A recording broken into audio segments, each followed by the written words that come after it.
Bienvenue sur le podcast No More Stress. Ce podcast vise à libérer la parole autour des émotions, la santé mentale et plus généralement le stress et ses effets.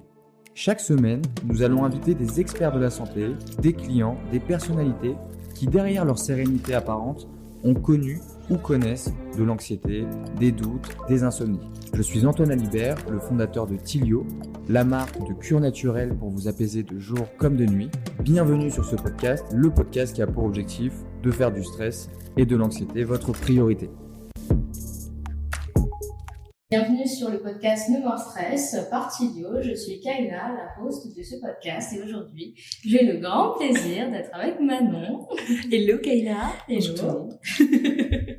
Avec plaisir. Donc, comme vous l'avez entendu, je suis Manon. Sur les réseaux sociaux, ce sera plutôt Derintia. Voilà, c'est plutôt comme ça qu'on me connaît. Je suis donc, comme je dis tout le temps, une jeune meuf parisienne, mais qui vit entre Paris et Londres, vu que on aime bien élargir nos horizons.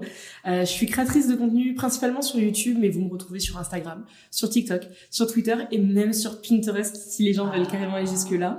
Et au niveau de mon contenu, c'est toujours difficile, c'est le truc le plus difficile à définir, mais sur YouTube, ça va être du sujet d'actualité, sujet de société, et avec aussi quelques coups de gueule de temps en temps parce que ça fait plaisir. Ça fait plaisir de raconter sa vérité. Comment est-ce que l'idée t'es venue de commencer? En fait, j'avais déjà d'autres chaînes YouTube avant. Depuis, franchement, la première, je crois, c'était en 2012 ou 2013 que j'ai dû la créer, mais c'était que de la beauté, purement de la beauté. Même quasiment que du capillaire à l'époque. Et cette chaîne-là, donc Derintia, je l'ai créée suite à un moment où on était posé avec des copines devant Keep It Up with the Kardashians, donc la télé-réalité des Kardashians pour celles et ceux qui connaîtraient pas. Et en fait, on avait passé genre 3 heures devant. Moi, je connaissais pas, c'était la première fois. Et genre, j'ai regardé mes potes et je leur ai dit, mais genre, vous aimez vraiment ça? Parce qu'en fait, il se passe rien. Et c'est même pas drôle, il y a rien. Et je me suis dit, non, mais vas-y, viens, je fais une vidéo et j'en parle. Viens, explique au monde, en fait, pourquoi je déteste ce type de personne. Et ça a commencé comme ça. Ouais, je déteste. Exactement. Et qu'est-ce qui, du coup, après, comment est-ce que ça a été reçu? Est-ce que ça a déjà commencé pour toi à avoir des personnes, du coup, qui interagissent avec ton contenu? Ou est-ce que ça a pris quand même plusieurs... Ça a commencé à ce moment-là parce que en vrai c'est le type de contenu qu'on voyait pas vraiment. Enfin, je veux pas faire genre la pionnière de YouTube France, mais les gens n'osaient pas à ce point-là, je pense. Donc il y a eu des 2 types de retours. Mais c'était vraiment, désolée, c'était un verre, messieurs dames. C'était vraiment scindé en 2. D'un côté, ceux qui comprenaient pas du tout, genre mais c'est de la méchanceté gratuite, je comprends pas d'où ça vient, elles te connaissent pas, elles t'ont rien fait. Et les personnes qui disaient, t'as dit haut et fort en fait ce que je pense et ça fait trop plaisir.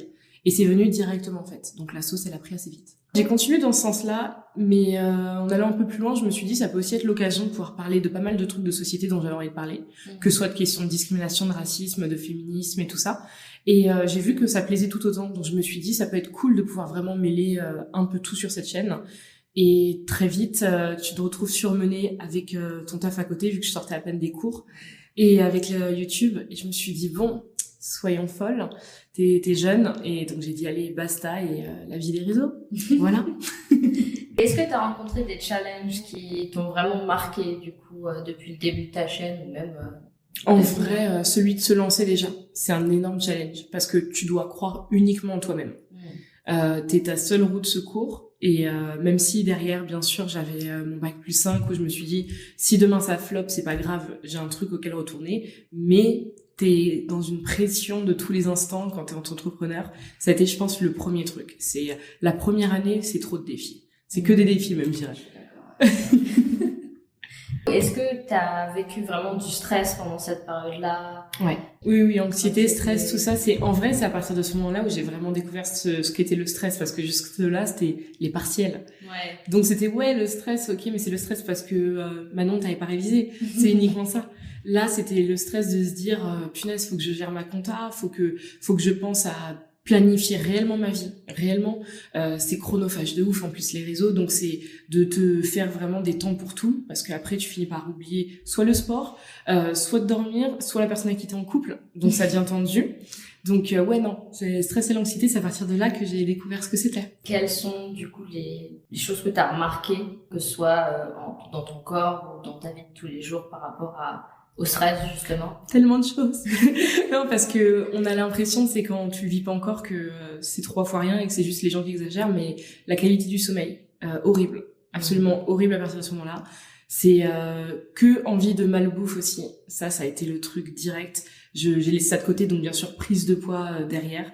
Et donc t'es dans un engrenage où c'est horrible parce que tu t'aimes pas et en plus t'as le stress de tout, t'arrives pas à te reposer, donc encore plus de stress. Donc ouais, c'était assez chaud. Est-ce que t'avais des rituels? Qu'est-ce que t'as fait justement pour te sortir en fait de cette période qui était vraiment stressante? Rituel, hein, j'ai mis énormément de temps à en mettre en place parce qu'en vrai je me suis grave laissée submergée par la vague. Ouais. Ça a été le truc où quand tu sais pas du tout où t'es, c'est ça qui est difficile. Et j'osais pas demander d'aide non plus, il y a aussi ça. Le yoga, ça a été la première chose qui m'a recentrée. Okay. J'avais découvert donc le yoga vinyasa, qui est un des yogas qui fatigue le plus, mais c'était bien parce que ça me permettait de dormir justement. Okay. Ça me claquait bien le soir, petite douche au dodo. Et après, l'un des trucs qui m'a sauvée, en plus c'était avant toute la période où ça commençait à pulluler de partout, c'est aux États-Unis que j'avais découvert le CBD justement. Une amie de ma mère qui m'en avait parlé, et parce que je lui avais parlé justement de tout mon stress, elle m'a dit que ouais, ce truc-là ça marche super bien sur elle. Et donc c'est les deux en combinaison qui m'ont aidé doucement mais sûrement à redécouvrir la vie. Comment est-ce que tu le consommais toi? Huile. C'était en huile, ouais. Ah ouais. Et c'est quoi vraiment les différences que tu as pu voir du coup avec la combinaison du yoga et de l'huile justement? Franchement, t'es tellement plus relaxé. C'est un truc de dingue parce que le yoga, il fallait que je rentre totalement aussi dans un mood. Il y a le truc aussi de tu changes de tenue, tu te mets dans un mood, tu sors ton tapis et tout ça. Alors que le CBD, ce qui a été très cool, c'est que la prise, elle se fait sur l'instant. Ouais. Donc c'est pas du tout pareil. Ça peut être un moment où je sais que je vais avoir un rendez-vous stressant et où je vais me dire ok, je vais me poser, je vais juste prendre vite fait un peu d'huile et tout. Et tu te sens super bien direct. Alors que le yoga, bon, si je le fais avant un rendez-vous, tu vois, il y a tout un truc à mettre en place. Donc, c'est trop bien parce que je pouvais un peu jongler aussi différemment avec les deux. Et est-ce qu'il y a un événement qui t'a vraiment, genre, marqué? En vrai, waouh!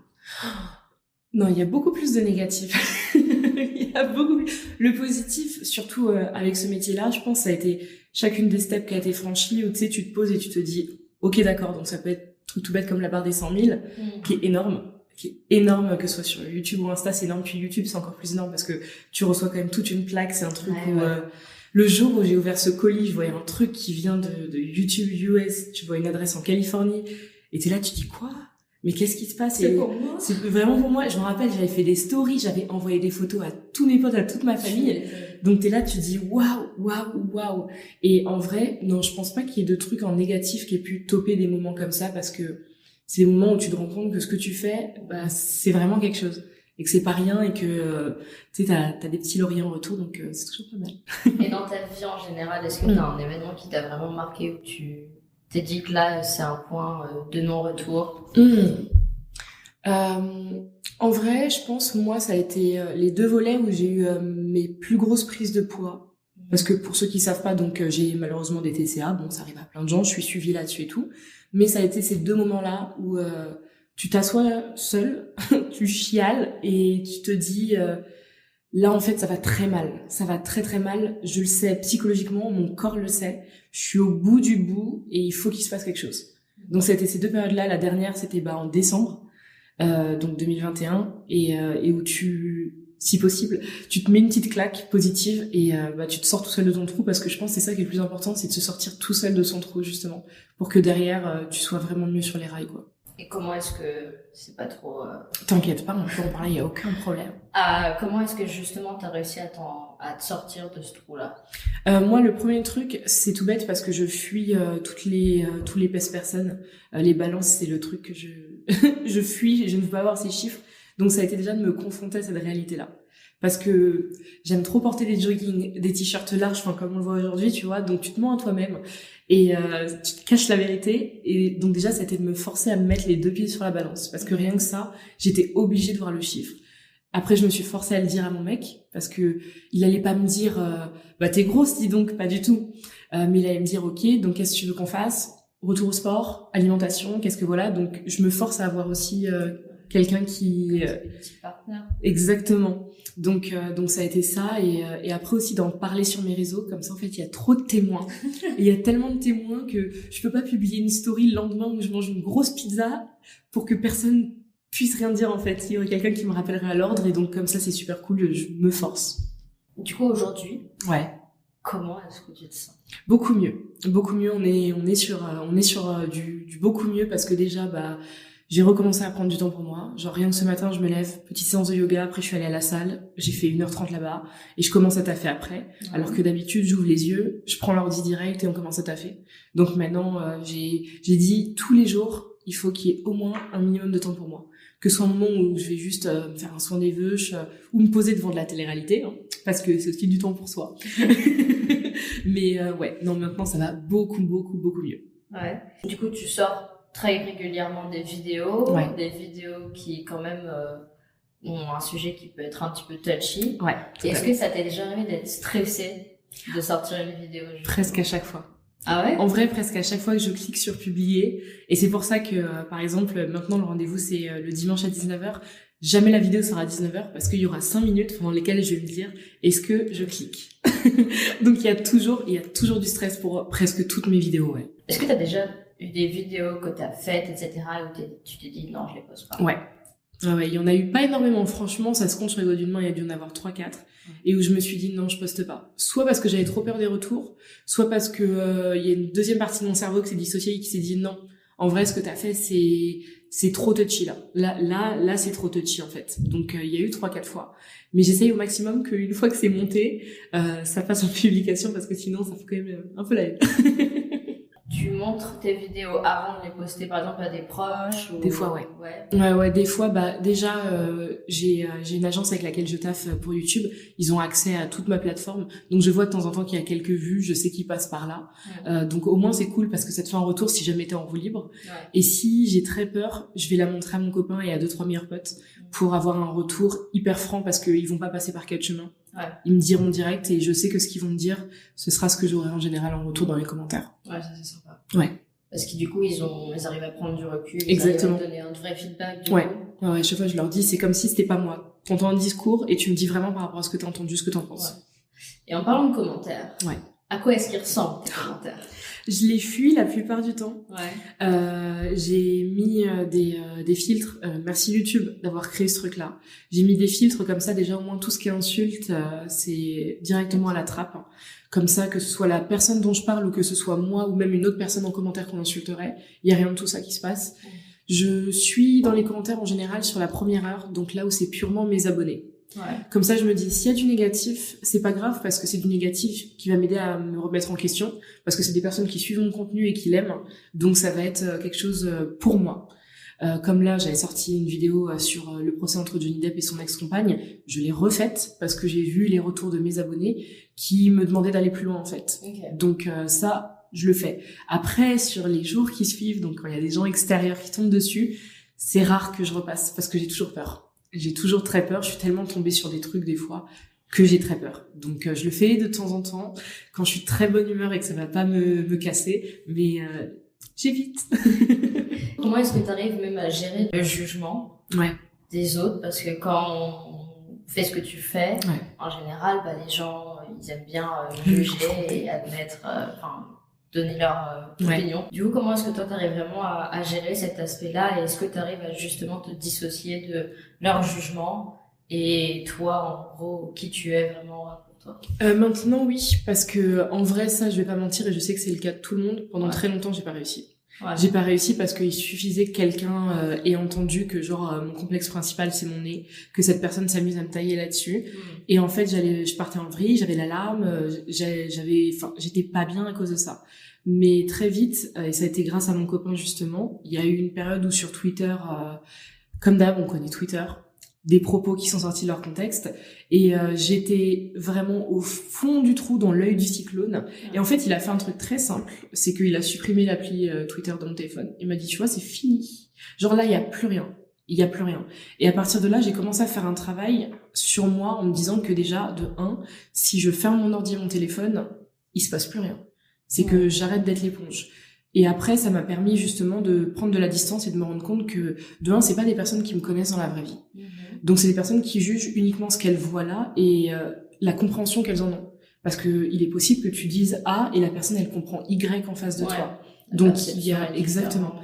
Il y a toujours ce truc-là et maintenant, je me dis, écoute, si c'est une personne qui me dit quelque chose de manière très intelligible et respectueuse, il y a aucun problème. Si elle a de la vulgarité, je me rends juste compte que c'est une personne en fait qui a internet, qui l'utilise à mauvais escient et qui gâche ses gigas quoi. Donc maintenant j'y arrive très très facilement. Ouais, c'est un peu la différence entre le feedback et la critique. Exactement. Le feedback, t'as quelque chose à en retirer, que tu l'acceptes ou pas, que tu décides de le prendre ou pas, c'est toujours quelque chose où tu peux faire une action. Alors que la critique, ça va être très souvent quelque chose qui va être purement sur quelque chose qui, eux, les concerne. Exactement. Et toi, tu peux pas en faire grand-chose de ce commentaire-là. Exactement. T'es amené des fois à du coup rencontrer les gens qui te suivent, etc. Et ça te permet un peu de voir ton impact. Et c'est quoi vraiment, qu'est-ce qui se passe quand tu les vois? Est-ce que justement t'es nerveuse ou est-ce que Et je pense que la plupart du temps ils le voient aussi parce que je rougis très facilement dans ces moments-là. En plus, j'en croise un peu tous les jours, que ce soit dans le métro, dans la rue et tout ça. Et ça fait toujours très bizarre. Ça fait très bizarre parce que tu sors du fait d'avoir une suite de chiffres, qui est le nombre de tes abonnés, c'est cool, à vraiment voir des humains. Et des humains qui, en plus, pour la plupart, c'est très rare qu'une personne dise juste « Ah, je te suis » et la personne parte, en fait. On va discuter quelques minutes. Et donc, tu te rends compte qu'il y a un vrai être humain qui t'impacte dans sa vie. Il y en a qui vont même te partager des histoires. Je me rappelle d'une jeune maman qui me disait qu'elle, c'était pendant toutes ses séances de chimiothérapie, qui regardait mes vidéos parce que c'était le truc qui faisait qu'en fait, elle y pensait pas du tout. Et t'es là en train de te dire, mais genre, je représente ça dans la vie des gens. Et c'est ouf parce que ça te valorise beaucoup, même si, comme on sait, syndrome de l'imposteur à côté, mais ça te valorise beaucoup et ça fait plaisir comme pas possible. Et en parlant du syndrome de l'imposteur, il y a beaucoup de créateurs qui l'ont, beaucoup d'entrepreneurs qui l'ont. Pourquoi? Je pense que c'est cette dimension d'être tout seul dans ton truc en fait. Et de toujours te demander si ce que tu fais c'est bien ou pas, parce que le problème c'est que t'as personne avec toi tous les jours dans tout ce que tu fais. T'auras peut-être ton comptable qui s'occupera d'un truc, un assistant qui s'occupera des mails, et tes potes de temps en temps qui vont regarder ton contenu, mais il y aura personne qui va te suivre toute la journée comme un employé qui est vraiment dans la boîte tout le temps et qui peut dire à son patron, mais en fait, ce que tu fais, c'est naze. La manière dont tu gères ton équipe, c'est zéro. Là, t'es seul, et donc c'est hyper difficile à chaque étape, et pire encore quand tu réussis. Parce que tu te demandes toujours, mais est-ce que je le mérite? Est-ce que j'ai le droit? Et c'est uniquement parce que t'es seul. J'en ai parlé à tellement de gens et étant donné qu'on est seul, c'est à cause de ça. Tous ceux qui ont une équipe le vivent beaucoup mieux maintenant. D'accord. Parce que vraiment, ils ont des gens qui sont là et qui leur disent droit dans les yeux, ça c'est bien, ça on change, là il y a un. Alors que quand t'es seul, c'est entre toi et toi-même, quoi. Ouais. Le syndrome de l'imposteur, c'est un peu ton ego. Qui vient te dire coucou, c'est moi. Je suis bien là. Et donc ton ego, en fait, c'est comme si c'était un enfant de 7 ans qui va avoir peur de chaque chose et que du coup, il faut avoir beaucoup de compassion pour cette chose-là. Mais en fait, il faut surtout se fier à son intuition. Oui. Et on n'est pas habitué à justement que ce soit avec le système ou quoi que ce soit. On nous apprend pas à être fiers de ce qu'on fait et à nous fier à nous, nos instincts et tout. Exactement. Et est-ce que du coup, tu sens ça, un petit peu cette dualité entre ton ego qui essaie de te parler et ton intuition qui est là en mode vas-y. Ok, oui, ça, mais totalement. Enfin, déjà, ne serait-ce que pour, tu sais, quand tu veux entreprendre des plus gros projets, je pense par exemple, comme ça, c'est bien, je l'annonce, je me force encore plus. Je veux me lancer dans le podcast. J'ai commencé à écrire un bouquin aussi que je veux sortir cette année. Pas trop cool. Et c'est des trucs qui en fait sont en projet depuis début 2021, voire fin 2020. C'est juste que toutes les 2 secondes, je me dis mais est-ce que je devrais le faire? Voilà, c'est exactement. Est-ce que je devrais le faire? Et sauf que ce truc-là, tu te mets tout seul des bâtons dans les roues.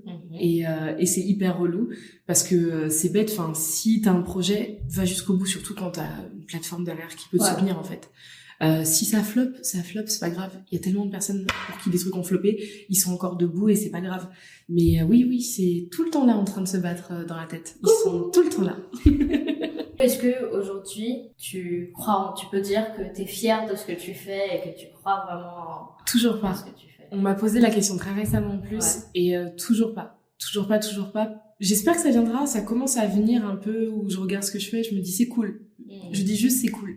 Je suis pas encore à dire je suis fière, mais je travaille là-dessus en tout cas. Je travaille là-dessus parce que je pense que c'est un sentiment qui va être super bien de regarder ton propre taf et de te dire putain je suis fière de ce qui se passe là quoi. Ah bah c'est fou hein. Ouais. C'est possible. Non mais c'est possible, il y a plein de gens qui le font et je suis tellement contente pour eux. Donc on espère, qui sait, 2022, il reste beaucoup de mois. Ça va peut-être commencer à germer. Et si c'est possible pour quelqu'un, c'est possible pour tout le monde. Exactement. Ça, c'est cool. Ouais. Est-ce que tu aurais un conseil pour une personne qui se sent stressée et qui aujourd'hui voudrait pallier à plus de sérénité? En vrai, de tester plein de choses pour trouver la recette magique, parce que je sais qu'on est tous hyper différents là-dessus. Je sais qu'il y a des personnes, par exemple, j'ai une pote, elle, ce sera fumer des fleurs de CBD. Elle va se poser, elle sera hyper bien après, et c'est son truc. Il y a des personnes, ce sera la méditation. D'autres, ça va être de sortir courir. Donc c'est vraiment de presque tout tester, ouais.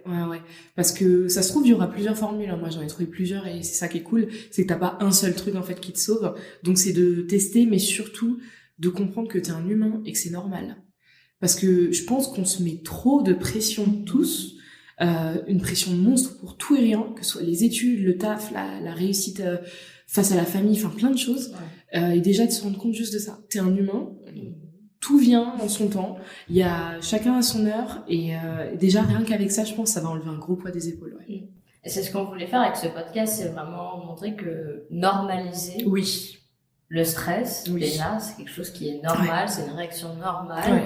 Par contre, que tu as un impact dessus aussi, c'est important de le savoir, que t'es pas obligé en fait de vivre avec toute ta vie et d'avoir des très très grosses période de stress et d'anxiété et donc du coup de pouvoir en fait trouver une solution et vraiment pouvoir gérer son stress, c'est important aussi, hyper important, et c'est super cool quoi, parce que c'est trop vu, tu sais, comme le truc des personnes qui arrivent pas à organiser leur vie ou à bien se gérer, alors qu'en fait ça arrive à tout le monde, ça arrive clairement à tout le monde. C'est la maman qui doit aller chercher ses gosses à 16h et qu'en fait là il est 15h59, elle est encore dans la file d'attente en train de faire ses courses. T'auras un truc de stress, c'est humain et ça arrive tous les jours. C'est juste que les taux de stress sont pas toujours les mêmes quoi. Est-ce que t'as une routine? J'essaye, parce que quand tu taffes à ton compte, c'est le plus difficile. C'est clairement le plus difficile. Donc déjà, il y a un truc que j'ai cassé, c'est d'arrêter de me lever au-delà de 10 heures, parce que je me couche très tard. Pour les gens qui vont se dire, mais madame, vous faites des grasses matinées tous les matins, mais je me couche en général vers 2-3 heures. Donc déjà, je me suis dit, il faut que je me lève à un horaire un peu des humains normaux. Voilà. Donc la première chose le matin, ça va être un petit moment à prendre pour moi. Donc soit je vais lire, soit je vais méditer, soit petit yoga, salutations au soleil et tout. Ça va être le petit truc comme ça. Après, j'essaie d'embrayer, comme je disais tout à l'heure, sur du sport. Manger, parce que c'est le truc qu'on va laisser de côté trop facilement. Non pas que je dise, alors le petit déjeuner, c'est le repas le plus important. Voilà, chacun a son repas le plus important, vous faites comme vous voulez. Mais il y aura ça, et après, je vais commencer le taf. Et là, après, c'est le problème souvent, et il faut que je commence à vraiment sectionner ma journée, parce que je vais commencer le taf et je vais me laisser dedans jusqu'à genre 23h, minuit, 1h. Hier, à 3h du mat, je suis en train de faire du montage et de me dire, non mais là, t'as abusé par contre, parce que t'as commencé, il était 11h le matin, et là, il est 3h le matin. Donc, j'ai jusqu'à genre 13h une routine. Et j'essaye maintenant. Voilà, ça dépend des jours. Il y a des jours où ça fonctionne, d'autres pas trop. Mais il y a aussi mon copain qui me force, parce que bien sûr, sinon t'as pas de vie de couple en fait. Donc il essaie de me forcer autant qu'il peut à me coucher en même temps que lui, parce que sinon c'est difficile et vous êtes sur deux trucs qui n'ont rien à voir. Vous avez des fuseaux qui sont différents carrément, alors que vous êtes sous le même toit quoi. Parce que c'est ta passion, c'est ce que tu fais. Clairement. Et c'est ce qu'on essaie d'expliquer aux gens, surtout quand t'es là, tu postes une story, tes abonnés se disent non mais va dormir. En fait, toi t'as envie de dire non mais j'ai vraiment envie que ce soit fini, et c'est pas en mode je dois le finir, c'est parce que j'ai envie que ce soit fini. Donc c'est vrai que c'est encore plus difficile. Tu te vois où dans 3 ans? À Londres déjà, première chose. Première chose, c'est ce que je me souhaite, touche du bois. Puis j'espère encore sur YouTube. Je sais que j'ai pas envie de mourir sur YouTube, mais encore à faire des trucs sur YouTube, ce serait cool. Mais dans 3 ans, j'aimerais avoir publié 2 bouquins, parce que j'ai plusieurs projets de bouquins, donc ça j'aimerais bien. Et j'aimerais continuer à affiner, parce que mon projet long terme, ce serait d'avoir mon propre média. Donc de continuer à affiner le truc, et parce que pour l'instant c'est très brouillon dans ma tête, mais au moins d'y voir un peu plus clair là-dessus. Ce serait déjà bien. Merci beaucoup. Avec plaisir. C'était très sympa. Très sympa. Même. Et puis, où est-ce qu'on peut te retrouver? Partout. J'ai dit partout. Ouais. Comme je disais, YouTube, Instagram, Twitter, TikTok que j'ai rejoint il y a pas longtemps parce qu'en fait c'est beaucoup plus intéressant que ce que les gens en disent. Il y a tellement de contenu et des gens super cool à découvrir. Et en général ce sera ça. Et puis d'ici pas longtemps sur du podcast aussi. Donc il y aura partout. Clairement on me retrouvera partout. Merci pour votre temps et votre écoute. Si vous avez aimé, n'hésitez pas à liker et commenter. Si vous souhaitez qu'on vous accompagne au quotidien, vous pouvez commander nos cures naturelles sur notre site internet tilio.co. En attendant, je vous dis à la semaine prochaine pour un nouvel épisode. No more stress.